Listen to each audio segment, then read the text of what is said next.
Hello, today I am doing the natal chart for Lindsey Graham. Um, there just is Maja, I hope I'm pronouncing your name right, and I'm sorry if I'm not. Maja's Tarot did a tarot reading today on the 19th about Lindsey Graham. He was born on July 9th, 1955, and I used a birth time of 12 noon. That is not a factual birth time. That is a birth time that I chose because I find that it works. So he's low on Earth, and he lacks in fixed planets. He's air dominant. So I will go ahead and put this up here where you can see it. And what I'm going to do is I'm going to use the Spellcaster Tarot. And we're just simply taking a look at the natal configuration of Lindsey Graham. And with that, I will put the laptop down. Okay, I am going to spread the cards out. I'm going to select 12 for the Taroscope. And Lindsey Graham was born on July the 9th, 1955. So this is 3, 4, 5, 6, 7, 8, 9, 10, 11, and 12. And I'm using Spellcaster Tarot. Okay.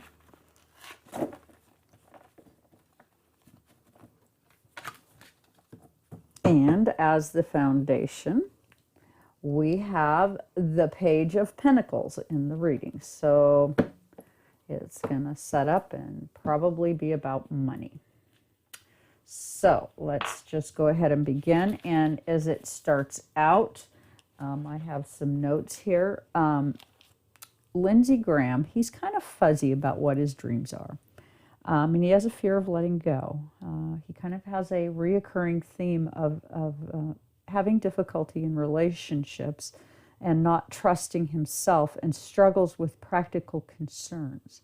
He tends to ignore the more deeply rooted, thus lacking earth, ideas. And and that, I think, is what causes him to basically, he draws his power from those in authority, because he just really does, in fact, lack that sun square Neptune. He just doesn't quite have the personal moxie that he needs to feel like but he's aggressive in his career, doesn't mind, coming up with really unexpected things. So it's very different. His career, he's got Moon trine midheaven, and let's say Sun conjunct midheaven. Not bound to traditions. He could care less about tradition or domestic issues. He wants his freedom. He's got his moon in Aquarius, and he really looks for it. He's kind of a gossip. He's got Mercury in Gemini, which that's kind of our deeper mind, how we think. He's a wordsmith, but he has a Mercury-Venus conjunction, so he likes his words to be pretty. He's a mind lover. He loves a deep mind. He's sensitive to change. He's got Mars conjunct Jupiter. He's aggressive in his political moves. He's got Mars conjunct Uranus. He's kind of uncontrollable, and he's a nonconformist. And Mars square Neptune, he's shut off from the day-to-day realities, and he has some abnormal fear of being deceived and some emotional tensions. Okay, so that's kind of like the basics of this reading, broke down into some kind of simple terms. Okay, and what we get in the first house is we have Neptune in, my brain is just not functioning right today. Neptune in Libra. And I'm seeing that this is generally a planet that is about your soul, your birth, not your I am, your self-identity. Okay, your beginning, your very new self-identity. And he has what I believe is maybe some OCD mother energy. Okay, so in that sense, he gets the Hierophant, kind of that government energy. That there's some real, just how he sees himself as a person. He sees himself as the government. Okay, he sees himself as all things government therein. But do keep in mind that he has some obsessive compulsive disorder in this sense, with Neptune in Libra in the first house, in his analytical mind, his soul, his birth personality. And he gets the Hierophant. Not a card that you would want to, that's not how typically a person sees themselves. They do not see themselves as an entity as much as they see themselves as a soul. And you notice that he's almost enslaved to it. So this is just starting off kind of right where I was thinking it was going to go. There's a reason why Lindsey Graham is unable to do his job. He is tied to the government in a way that is almost enslaving. It's almost as if they know things about him. Someone there has a package with information in it that has his name on it. And, well, if he does anything but bow to the king, they will open that package and make it available to the public. And I am seeing a theme throughout his chart where he is feeling really insecure about what might happen to him if information comes forward. So let's continue. In the second house of wealth, family, speech, frugal times, his throat chakra, his self-esteem, he has got Saturn in Libra in the second house. And he's got the Three of Swords, okay? And our Saturn is our limits. And the Libran energy is partnerships, fairness. And this particular house is ruled by Venus. So you have limitations, you have some practicalities, and you have someone who has some real self-esteem problems and has quite a broken heart. So I'm going to call this an early injury within his family. I think that he had some obsessive compulsive disorder, and it has led to him being tied to the government in ways that he doesn't care for. He has got heartbreak in Saturn, in his house of limitations. He's limited. He's highly limited. Okay, and in his house of information is in Saturn, and it's his north node. What he's more or less come here to learn about. That is ruled by Mercury, the third house, and it has to do with bravery or lack thereof. And he gets the Eight of Pentacles. That in many ways, they're holding something over him that will impact him financially if it comes out.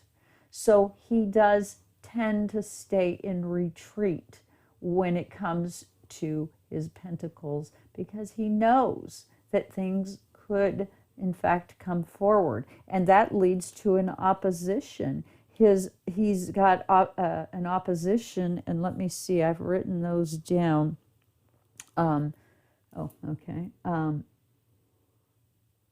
It's a clashing one that he's excuse me. Okay, I get dry throat from wearing a mask at work, so I don't care for my mask, but I wear it because it's the right thing to do. Okay, in his house of mother, like I said, he is in Saturn. That's the moon, mother, candid. It's a house of politics. He gets the Four of Wands. That the structure of his life is always action oriented. Not necessarily, about, not to say that wands can't be loving. Of course they can, but there is a lot of emphasis in Saturn to begin new things. So maybe this is spirit telling him that to look and allow some things to change and grow. Because he does seem to have, we all do. We have charts that are, less than perfect. And if we have a perfect chart, you probably don't belong here. But anyway, in the fifth house of ruled by the sun, he's distant. That's your house of creativity, child. And I wrote down the word brain because something about it. And he gets the Queen of Wands. Yeah, I think his brain's going to hurt. That's interesting because I see a creative process coming for him. It won't matter right now what he does to cover for the current administration. Fire is coming for him, and it's going to burn everything he touches. So I'm going to call this Kamala Harris in the house of kind of our children, our creative side. I think she's coming into the frame here. He doesn't have any planets there, and it is ruled by the sun. So a little bit of he's lacking here in his identification. Okay, in his sixth house of career, he has focus on frugality and independence. He's got enemies. I'm seeing it's ruled by Mercury. I'm seeing dis-ease. I'm seeing court cases. And as I said, I'm seeing enemies. And yes, there's the possibility of some new things. And that is, he has moon in Aquarius. Okay. And moon is how he feels about things. Moon in Aquarius is different. It's like how he feels about life has to do with secrets, occult, things hidden. That's really how he feels love is through secrets. Really kind of bizarre. And he has several secrets, and I think that it's easy to kind of figure out that those secrets might be being used against him at this time, and thus we see him kind of all over the map, saying one thing, doing another, saying one thing, doing another. He's not integrating well, and there are some things in his chart that suggest when he doesn't feel safe that he can become he can become quite well, he'll suck up to somebody to try to make his situation work for himself. If he doesn't have power, he'll borrow yours. Okay, in his seventh house, he's got deep psychological versus some inner goal at play here in partnerships. So something deep and psychological versus something inner, okay, and he gets temperance, okay, where he is pouring from one cup to the next. He has a really difficult time. He's able to strike up relationships, friendships and such, but in the partnership sense, that is something of a different nature for him. He has a difficult time maintaining connection in partnerships in his personal life, okay, because of some inner goals at play, okay, and his eighth house, death, birth, injury, ruled by Pluto. He's got a reactional response to things. He goes rushing in, and he's reactional, and he gets the Page of Swords. Yes, kind of that information coming in, and intellectually, you kind of know when you listen to him talk that you haven't really thought that out, Mrs. G. What in the heck are you talking about? Okay, and he gets the Page of Swords, which is quite appropriate for that particular energy. Okay. And then in the ninth house of luck, foreign. What will last? Okay, and I've got that written there. He's got Mercury in Gemini. What will last? And I've got a 5 of Cups here. Things are kind of broken. And because I see Kamala Harris in this reading, I'm fairly certain that he is going to feel like his cups are getting spilled. His relationship to the process is going to change as this new administration takes hold. And I just wouldn't be at all surprised if Lindsey Graham isn't charged with a crime before all is said and done. I think that whatever he is trying to keep us from knowing about, that is really something that is following him. It is haunting him, really. Okay, in our 10th house, Saturn, father, it's ruled by Saturn, the father, government, the type of work he does. He's got Sun in Gemini. He sees himself as somebody who provides the information. And he has Uranus conjunct Mars between the 10th and 11th house in Cancer. And he is basically an expert manipulator, unconventional at organizational management, but aggressive and unkind. And he gets the Strength card, that when he is doing this is when he feels the strongest.